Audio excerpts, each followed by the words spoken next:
supervised account was designed to take your land because it ran you through, jump through too many hoops to spend the money that you are supposed to be obligated to pay back, and you can't spend it like you want to become as profitable, the probability, to make the money, to pay it back.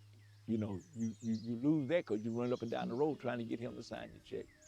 And if they was to take into court 95% of all the farmers in America that deal with USDA and those loans, all was under supervised account.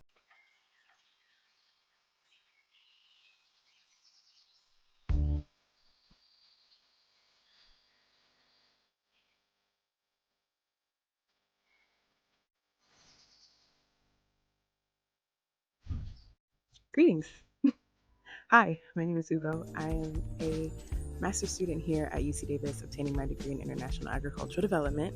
And as it would have it, I studied and spent time working on agricultural issues this summer. So this past summer, I engaged farmers and stakeholders and other farm support groups on land access and equity issues with PI, Dr. Chandra Richards, who is heading a project known as the Climate Action Land Equity Project, also known as CALE. And in that time, we spent a lot of sort of one-on-one virtual time engaging these really high-level and hyper-local groups on the challenges and barriers to accessing land.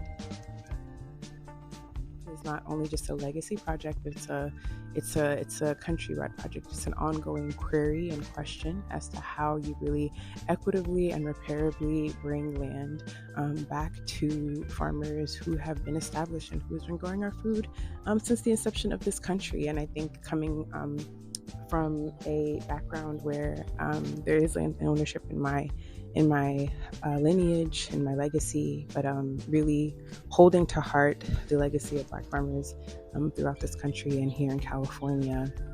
I've been on a mission to really understand that story wholeheartedly here. So the basis for my work is primarily in Southern California, but I plan to continue doing that up here, currently focusing that efforts on Black underserved farmers.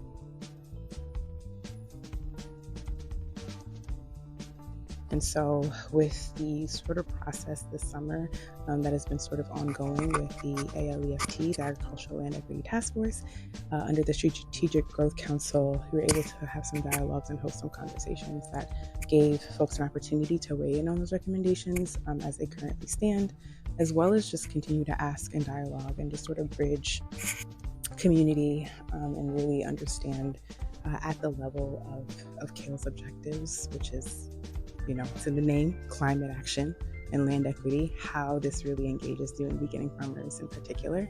I'd like to say that, I'd love to say actually with so much gratitude that CALE's project is absolutely addressing those things and touching on those really heavy themes that are, we're still trying to address in the agricultural sector here in California. And so I just got to work on a piece of that. Be with farmers, really speak to growers, and do some analysis and really consider how we could take and engage with the themes that really came out of these conversations, taking it to the policy level and taking it to organizations and other farm support groups who would maybe like to take this and really better understand how they could effectively incorporate things I'm sure folks know, but there's just going to continually need to be that work being done as we look to legislation and as we look to some of these other broader opportunities to engage with community. And so thank you for, again, the opportunity to have been able to do this summer. I plan to continue the work here in North California, and I'm really excited to continue to be in community with you all as I share on that journey. Thanks, y'all.